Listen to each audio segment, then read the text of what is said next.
It literally hasn't even been 24 hours since the Milwaukee Bucks have won an NBA championship, and rumors are already running rampant in the NBA. So what's going on, guys? Your boy Mike here. Real quick, I wanted to remind you guys, we're 9,000 subscribers away on Laced Up from giving away a PlayStation 5 or an Xbox Series X to a subscriber that turns on our notifications. If you want to subscribe and turn on our notifications here, I upload once to twice daily depending on how much NBA news there is, and I always cite my sources. Now that we got all that out of the way, cue the intro.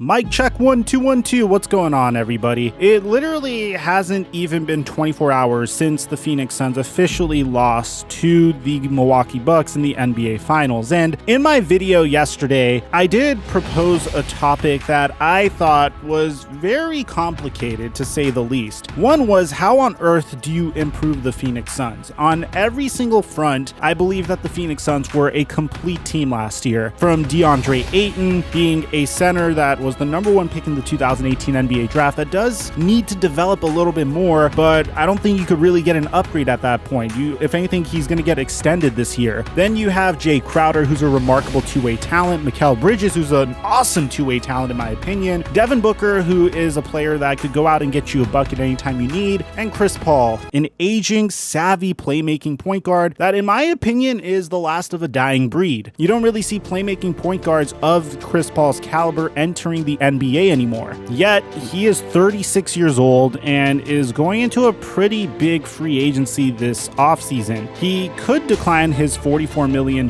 player option and hit free agency, but at that point the Phoenix Suns have a decision to make on Chris Paul. Will they end up signing him to a large deal? And if they do, there was a rumor suggesting that he may get a 3-year, $100 million contract extension, which means this would sign Chris Paul to the Phoenix Suns on a max deal until he's 39 years old, which is something that I don't think I've ever seen before. But there are other choices that Chris Paul can make, and there is one very interesting rumor that I have to bring to your attention, and typically this would be a rumor I'd ignore, but in this situation, the source for this rumor is extremely credible. So this rumor is coming from Mark J. Spears of The Undefeated, and he reported Wednesday that according to sources, LeBron James and the Lakers have been on the hunt for a veteran point guard, and Chris Paul is on that list. Now, Mark Spears also added that for Chris Paul to join forces with LeBron James for the first time in their careers, it would likely take a sign and trade with the Suns, though he noted that if the veteran point guard does opt out, he'll likely sign a longer deal in Phoenix. So let's get realistic here real quick,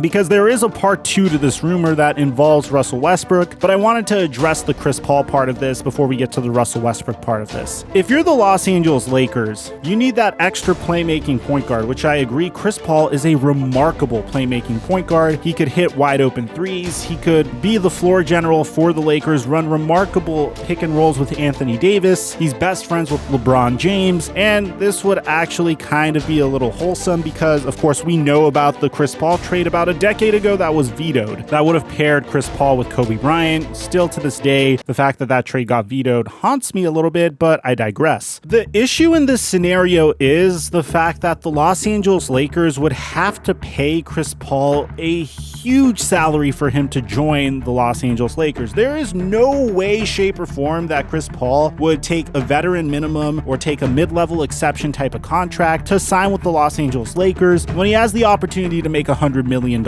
in my opinion. And bear in mind, this is a guy that made $384 million in career earnings thus far. You could make the argument where he really just wants to pursue a situation where he wins a championship, but in this scenario, I can't imagine any player or any person in the world turning down that amount of money for a chance to compete with an aging LeBron James teams for a NBA championship. So the plausibility of this would be a little bit low because I also don't think the Los Angeles Lakers have anything that the Phoenix Suns would be interested in. Would the Phoenix Suns want Kyle Kuzma, Dennis Schroeder, and Talon Horton-Tucker in return for Chris Paul? Would the Los Angeles Lakers even want to give that up for Chris Paul? I don't think that's really plausible, so let's move on to part 2 of this rumor, because Mark J. Spears also wrote that the Lakers are also reportedly considering the Washington Wizards point guard Russell Westbrook as a potential candidate for a complicated sign-in trade that would send point guard Dennis Schroeder, forward Kyle Kuzma, and guard Talon Horton-Tucker the other way. Such a deal would likely be the framework to get Chris Paul to Los Angeles as well, which is what we suggested earlier, though Schroeder, who is set to become an unrestricted free agent, and impending restricted free agent Talon Horton-Tucker would have to agree to join either the Washington Wizards or Phoenix Suns. So now we get to Russell Westbrook, and if Russell Westbrook gets traded, he's going to be a huge domino that falls in this entire offseason in regards to player movement, because if you're the Washington Wizards and you trade Russell Westbrook, chances are you're going to be trading Bradley Beal. And in my opinion, speaking objectively as a Laker fan, when I look at Russell Westbrook, my first question is whether or not he's a good enough fit alongside LeBron James in the Lakers, because he's not necessarily a player that has shown me tremendous success with moving off of the ball. At least he showed me that when he was on the Houston Rockets with James Harden. He did shoot 36% on catch and shoot threes this past year, but the problem is I believe both LeBron James and Russell Westbrook do their best work when the ball is in their hands. Of course, you could point to Chris Paul and James Harden's first season in Houston as two ball-dominant guards really succeeding alongside with one another, but I just don't know if Russell Westbrook fits the need that the Los Angeles Lakers are searching for. At the same time, you could make the argument that LeBron James has made it work with a slashing guard in the past in Dwayne Wade, but I believe that was during a different era of the NBA, and also it was during a different point in LeBron's career. Dwayne Wade and LeBron James were in their primes during that time, whereas Russell Westbrook would be 32 and LeBron James would be 36. If I'm the Los Angeles Lakers, I know it's really exciting to hype up every single superstar potentially coming to the Lakers, but I don't necessarily think that's the smart way to build this team. I don't even think that they need that position to be filled currently. I do think you should do a sign and trade for Dennis Schroeder if that's on the table, and I do believe that they should be pursuing shooting this offseason, and primarily my favorite rumor is Kyle Kuzma potentially for Buddy Hield of the Sacramento Kings, and I think a more realistic option in free agency that would also allow them to preserve some of their cap space, a player that could take over when needed to, and a player that has no problem shooting the three would be Kyle Lowry should he be interested in joining the Los Angeles Lakers. And I do believe Kyle Lowry is definitely going to leave the Toronto Raptors, because in my latest mock draft, I do have the Toronto Raptors selecting Jalen Suggs with the 4th pick in the NBA draft. So in terms of how plausible these scenarios are, I'm going to say that they're not plausible at all. I don't think there is a way that Chris Paul ends up on the Lakers, because he can make so much more money if he stays with the Phoenix Suns, and they made it all the way to the NBA Finals, although yes, they